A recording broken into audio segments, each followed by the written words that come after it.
Solange Moujan joins me on the set for today's press review. Hi, Solange. Hi, Jeannie. You are starting with a look at the election in Portugal with the Socialist Party's win. How is the Portuguese press covering that election today? Well, there's one big word that's on many Portuguese papers today, absoluta, or as in absolute majority. That's the headline today of a number of Portuguese papers, including Diário de Notícias.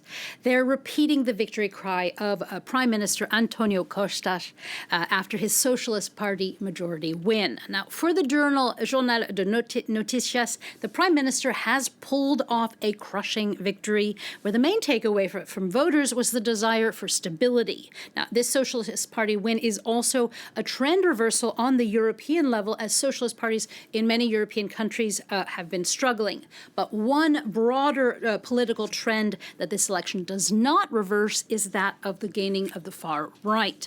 In a big shift for Portugal, Espresso explains that for the first time since the revolution in 1974, a far-right party, which is called Chega in Portugal, has nabbed a dozen seats in parliament to become, according to Espresso, the third main party in the country. All right, now let's come back to France, where the Socialist Party is also making headlines after a primary that was held here this weekend. Yeah, let's begin with a drawing by Patrice Chapat, as it sums up what a lot of papers are saying, that this is a drôle de primaire, or a very strange primary, where the top spot was reserved for Christian Taubira, as other candidates wanted no part of this last-minute primary. Now, Libération explains that Taubira did indeed nab the top spot, receiving a good plus grade, but the muddled results have the paper wondering, and now what for France's left? Rather than uniting, the primary has led to even more confusion, according to L'Opinion. Does she know it is a joke, asks Jean-Luc Mélenchon in the paper's cartoon.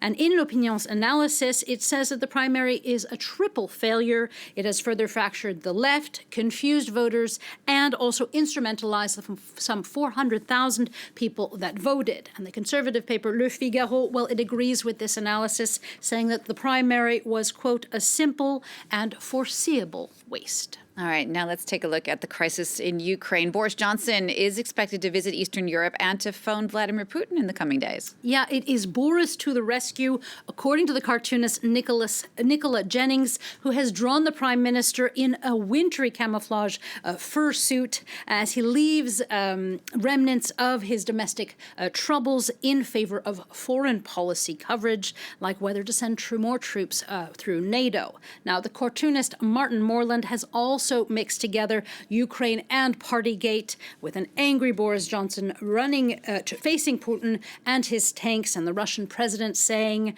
it's a work event, which of course was one of Johnson's initial excuses about holding a work party during lockdown. All right, let's move away from politics now. And you found a few articles about hunger and famine. Yeah, brace yourself. This is a bit of the heart-wrenching part of this press review, but the articles are too important to pass up. The Guardian tells us of stories of starving children in Ethiopia. It says that by next month, drought there could be pushing an estimated 6.8 million people towards malnutrition.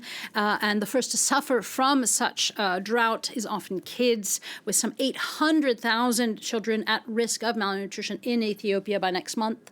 Now, another place, but the same issue of no food. Mediapart takes us to Afghanistan, where UNICEF says that 1 million children risk dying this winter because of a lack of food. I quote, "It is worse than war. Death is everywhere," the article says, with 8 to 10 children dying of hunger in a Kandahar hospital every day.